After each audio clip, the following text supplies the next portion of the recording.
बिस्मिल्लाहिर्रहमानिर्रहीम अस्सलाम वालेकुम। Welcome to Technoengineer. आज का जो टॉपिक है जिसको आज हम डिस्कशन करेंगे वो है स्टैटिक वार कंपनसेटर। आप इसके नाम से ही देखो तो ये स्टैटिक वार कंपनसेटर है। इसका मेजर मकसद ये है कि जो रिएक्टिव पावर है उसको कंपनसेट करे। सही है ना। और वर्ड जो स्टैटिक यूज़ होता है इसका मतलब ये है कि ये जो है solid state devices like thyristors, solid state switches, MOSFETs वगैरह इनको यूज़ करता है। ठीक है। अब अगर आप ये चीज़ को अंडरस्टैंड करो कि जो हमारे सिस्टम्स में हम लोग यूज़ करते हैं, हमारे सिस्टम के अंदर दो किस्म की पावर आ रही है। एक एक्टिव पावर आ रही है, एक रिएक्टिव पावर आ रही है। जो रिएक्टिव पावर है उसकी वजह से जो इम्पैक्ट पड़ रहा है वो लीडिंग इम्पैक्ट पड़ रहा है या लैगिंग इम्पैक्ट पड़ रहा है। जिस तरह हमारे सिस्टम में अगर कैपेसिटर लगे हैं वो लीडिंग इम्पैक्ट डालेंगे, सिस्टम के अंदर अगर इंडक्टर्स वगैरह लगे हैं तो वो लैगिंग इम्पैक्ट डालेंगे। अब वो जो लैगिंग और लीडिंग इम्पैक्ट डालेंगे वो सिस्टम के अंदर क्या करेंगे, वो पावर का लॉस करेंगे जो रिएक्टिव पावर की वजह से आपको डिलीवर नहीं होगी, जो फिजिकली तौर पे सिस्टम के अंदर स्टोर हो जाएगी लेकिन आपको डिलीवर नहीं होगी। वो एक किस्म का लॉस के तौर पे एक्ट करना शुरू हो जाएगी। जिस तरह हम जब पावर लेते हैं वो वी आई कॉस थीटा लेते हैं। वो जो कॉस थीटा का फैक्टर है वो बेसिकली पावर फैक्टर है, लेकिन ये जो कॉस थीटा है ये बेसिकली रेशो है एक्टिव और रिएक्टिव पावर की। अगर एक्टिव और रिएक्टिव पावर में एक्टिव पावर ज़्यादा है तो आपका सिस्टम एफिशिएंटली वर्क कर रहा है, वोल्टेज रेगुलेशन भी सही जा रही है और ओवरऑल एफिशिएंसी भी अच्छी जा रही है। लेकिन अगर आपके सिस्टम में रिएक्टिव पावर परसेंटेज के लिहाज से ज़्यादा है तो सिस्टम की एफिशिएंसी डिस्टर्ब हो जाती है। तो हमें उस रिएक्टिव पावर को कंपनसेट करना होता है। तो जो रिएक्टिव पावर को कंपनसेट के दो तरीके हैं। एक तरीका जो ट्रेडिशनल वे है, ट्रेडिशनल वे में क्या है कि हम फिक्स कैपेसिटर वगैरह लगा देते हैं या मैकेनिकल स्विचेस लगा देते हैं, उससे रिएक्टिव पावर को कंपनसेट करें। उनका डिसएडवांटेज ये है कि फिक्स कैपेसिटर एक स्टैटिक वैल्यू दी जा रहे हैं, उस वैल्यू के बेस पे तो कर रहा है, लेकिन ज़रा सा लोड अप डाउन हुआ तो वो नहीं, उनका कोई फ़ायदा नहीं होगा। दूसरी चीज़ क्या है मैकेनिकल स्विचेस लगाने का, कि मैकेनिकल स्विचेस वो कंपैरेटिवली स्लो होते हैं और स्लो होने की वजह से वो एक डिले क्रिएट कर देते हैं। जो सिस्टम में सर्ज वगैरह आती है या डिस्टर्बेंस या ऑसिलेशन वगैरह आती हैं वो पहले ही सिस्टम को डैमेज कर चुकी होती है। उसके बाद बेशक ऑन ऑफ हो भी जाए तो सिस्टम नहीं प्रोटेक्टेड होता। अब यहाँ पे ये चीज़ है कि अगर हम स्टैटिक वार कंपनसेटर्स वगैरह यूज़ करते हैं तो इसका एडवांटेज ये है क्योंकि इसके अंदर स्टैटिक डिवाइसेस यूज़ हुई हैं, सॉलिड स्टेट डिवाइसेस यूज़ हुई हैं, तो ये इनकी जो स्विचिंग होती है वो फास्ट होती है और ये रिलायबल होती है, ताकि ये ईजीली ये सिस्टम को ऑन कर दें और ऑफ़ कर दें। उसकी वजह से एडवांटेज मिल जाता है। दूसरी चीज़ ये है कि ये सिस्टम के साथ लगती ही पैरेलल में, सिस्टम के साथ सीरीज़ में नहीं लगती। जब सिस्टम के साथ कोई डिवाइस पैरेलल में लगती है उसका फ़ायदा ये होता है कि जो मेन करंट सिस्टम में से पास कर रहा था वो इसमें से पास नहीं करता। वो सिर्फ ये करता है कि ये डिवाइसेस आपके सिस्टम की वैल्यूज़ को मैयर करती हैं। उस वैल्यू को मैयर करने के बाद कैलकुलेशन करके एक रिएक्टिव पावर जनरेट करती है जो सिस्टम के अंदर इंजेक्ट कर देती हैं, जो आपकी ओरिजिनल रिएक्टिव पावर है उसको कंपनसेट कर देती है, ताकि आपका जो सिस्टम है वो मिनिमम रिएक्टिव पावर पे आपका सिस्टम चलता रहे। सही है ना। तो यहाँ पे दो फीचर्स आते हैं स्टैटिक वार कंपनसेटर के। पहला फीचर क्या आता है कि जब सिस्टम का जो आउटपुट वोल्टेज है वो लो है, अगर सिस्टम का आउटपुट वोल्टेज लो है तो स्टैटिक वार कंपनसेटर क्या करेगा कि रिएक्टर की वैल्यू को इस तरह एडजस्ट करेगा कि सिस्टम का आउटपुट वोल्टेज हाई हो जाए। और इसी तरह अगर सिस्टम का आउटपुट वोल्टेज हाई है तो वो क्या करेगा, रिएक्टिव पावर को इस तरह एडजस्ट करेगा कि सिस्टम का आउटपुट वोल्टेज लो हो जाए।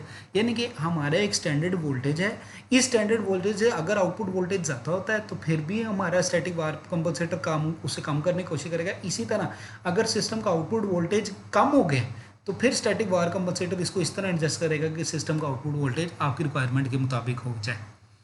सही है ना। तो चार किस्म के स्टैटिक वार कंपनसेटर हैं जो यूज़ होते हैं। एक को कहते हैं thyristor control reactor. Thyristor control reactor में आप वर्ड देखो, एक तो रिएक्टर है और एक कंट्रोल है। और क्या चीज़ कंट्रोल कर रहा है, कौन सी चीज़ कंट्रोल कर रहा है, वो थायरिस्टर। इसका मतलब इसमें थायरिस्टर्स लगे हुए जो रिएक्टर की वैल्यू को कंट्रोल कर रहे हैं और कंट्रोल करके अपनी मर्जी से उस रिएक्टर की वैल्यू को प्रोड्यूस करें। यानी कि मुझे अगर रिएक्टर की वैल्यू 5% चाहिए, मुझे 10% चाहिए, मुझे 12% चाहिए, मुझे 13% चाहिए, वो उसके अकॉर्डिंगली उस वैल्यू को कंट्रोल करके आउटपुट पे दे रहे हैं। फिर उसे पता है thyristor switch reactor. Thyristor switch reactor में क्या होता है, थायरिस्टर सिर्फ ऑन ऑफ स्विच के तौर पे वर्क करता है। जब थायरिस्टर सिर्फ ऑन ऑफ स्विच के तौर पे वर्क करता है तो फिर आपके पास मैक्सिमम क्या हो जाती है, एक जीरो स्टेट होती है और एक ऑन स्टेट होती है। यानी कि in between these two states हमारे पास कोई बीच में वैल्यू नहीं होती। जिस तरह देखो ना, थायरिस्टर कंट्रोल में मेरे पास बीच में भी वैल्यूज़ अवेलेबल है, मैं रिएक्टर की वैल्यू कोई भी प्रोड्यूस कर सकते हैं। थायरिस्टर स्विच में मेरे पास जो है ऑन और ऑफ स्टेट के अलावा कोई नहीं होती। फिर इसी तरह होता है थायरिस्टर स्विच कैपेसिटर। क्यों हम यूज़ करते हैं? क्योंकि हम कहते हैं हमारा सिस्टम सारा का सारा इंडक्टिव लोड है, वो लैगिंग पावर फैक्टर क्रिएट कर रहा है, तो हमें सिर्फ कैपेसिटर चाहिए, हम रिएक्टर क्यों यूज़ करें?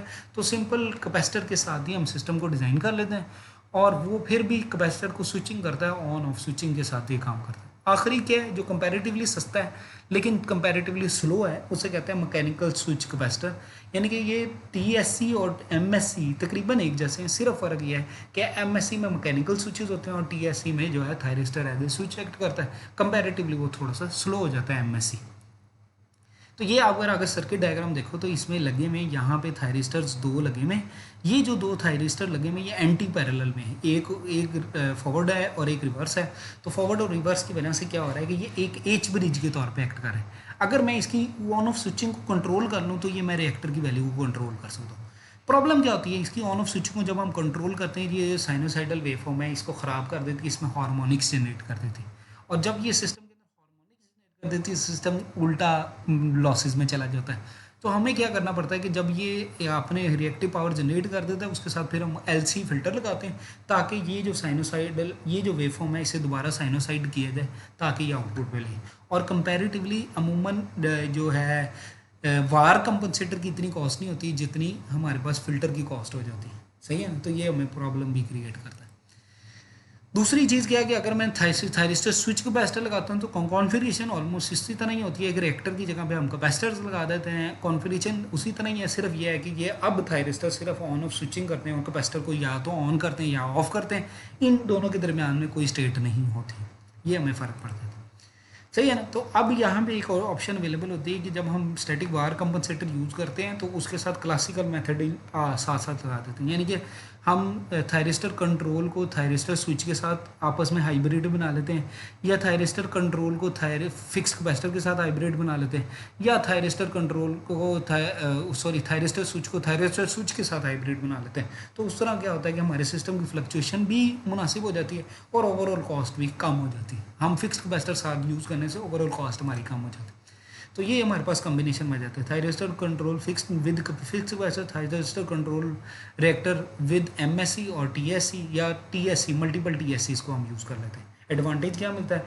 ये वोल्टेज रेगुलेशन हमारे पास कर देता है, फिर उसके बाद टेम्परेरी ओवर वोल्टेज जो होता है उसको एडजस्ट कर देता है, जो वोल्टेज की फ्लिकरिंग होती है उसको एडजस्ट कर देता है, मैक्सिमम पावर को ट्रांसफ़र कर देता है, जो ट्रांजिएंट और स्टेडी स्टेट स्टेबिलिटी होती है उसे मेनटेन कर देता है, ओवरऑल सिस्टम की स्टेबिलिटी इंप्रूव कर देता है और जो है पावर की ऑसिलेशंस को कम कर देता है। ये इसके एडवांटेजेस मिलते हैं। सही है ना? लेकिन अगर हम स्टैटिक वार कंपनसेटर को सिंक्रोनस कंडेंसर से कंपेयर करें तो सिंक्रोनस कंडेंसर कंपैरेटिवली स्टैटिक वार कंपनसेटर से महंगा भी होता है और सिंक्रोनस कंडेंसर में ऑपरेशन एंड मेंटेनेंस कॉस्ट भी पड़ जाती है। लेकिन सिंक्रोनस कंडेंसर के ज़्यादा एडवांटेजेस हैं स्टैटिक वार कंपनसेटर से। सही है? तो कॉस्ट के लिहाज से हम देखें तो ये 20 to 30% ज़्यादा कॉस्टली होता है सिंक्रोनस कंडेंसर। सही है? तो ये डिफरेंट कॉन्फ़िगरेशन है। आप देखो ये स्टैटिक वार कंपनसेटर लगा हुआ है, टीसीआर लगा हुआ है, उसके साथ फिक्स कैपेसिटर लगा हुआ है, टीसीआर लगा हुआ है, उसके साथ कैपेसिटर के साथ टीएससी लगा हुआ है, यानी कि स्विचेस लगे हुए हैं, या टीएससी दो अलग अलग लगे हुए हैं। तो ये डिफरेंट किस्म की कॉन्फ़िगरेशन आपके पास अवेलेबल होती है। इसी तरह अगर आप कैपेसिटर के अकॉर्डिंगली देखो तो ये बेसिकली कैपेसिटर का चार्जिंग करंट और डिस्चार्जिंग करंट है और इस चार्जिंग और डिस्चार्जिंग को हम कंट्रोल कर सकते हैं अपनी रिक्वायरमेंट के मुताबिक, टीसीआर में भी और टीएससी में भी। सही है ना? फिर ये देखो ये हमारे पास मैकेनिज्म आता है। ये देखो ये टीएससीज लगे हुए हैं, टीसीआर लगा हुआ है, इसके आगे ये फिल्टर लगा हुआ है। आपने कंट्रोल जो सर्किट है उसने सीटीपीटी से इन्फॉर्मेशन ली, वो सीटीपीटी की इन्फॉर्मेशन इस कंट्रोल सर्किट में गई, उस कंट्रोल सर्किट ने कुछ एंगल्स दिए, उस एंगल की बेस पे जो थायरिस्टर्स हैं वो ऑन ऑफ हुए, उस ऑन ऑफ की वजह से इसने आउटपुट को डिस्टर्ब कर दिया और वो आउटपुट आपको मिलना शुरू हो गया। ये हमारे पास कंप्लीट सर्किट डायग्राम है। इसी तरह अगर मैं सिंगल लाइन डायग्राम देखूं तो नॉर्मली स्टैटिक वार कंपनसेटर सिस्टम के साथ पैरेलल में लगा होता है। तो ये क्या होता है कि ये आपके पास सिंपल एक लगी हुई है ट्रांसमिशन लाइन, इसके दरमियान में एक बाईपास स्विच है। जब ये बाईपास स्विच ऑफ होगा तो ये सिस्टम के साथ आपस में ये कनेक्ट हो जाएगा। ये जब कनेक्ट होगा तो ये एक किस्म का स्टैटिक वार कंपनसेटर आपके साथ आ गया और वो वार कंपनसेटर इसको एडजस्ट करके आउटपुट को देता रहेगा ताकि हमारा सिस्टम कंपनसेट कर दे। सही है? थैंक यू, जज़ाकल्लाह। अल्लाह आपके लिए आसानियाँ अता फरमाए और आसानियाँ खल्क़ खुदा में तकसीम करने की तौफ़ीक़ अता फरमाए। अगर ये आपको वीडियो पसंद आई है तो ये चैनल को ज़रूर सब्सक्राइब करें।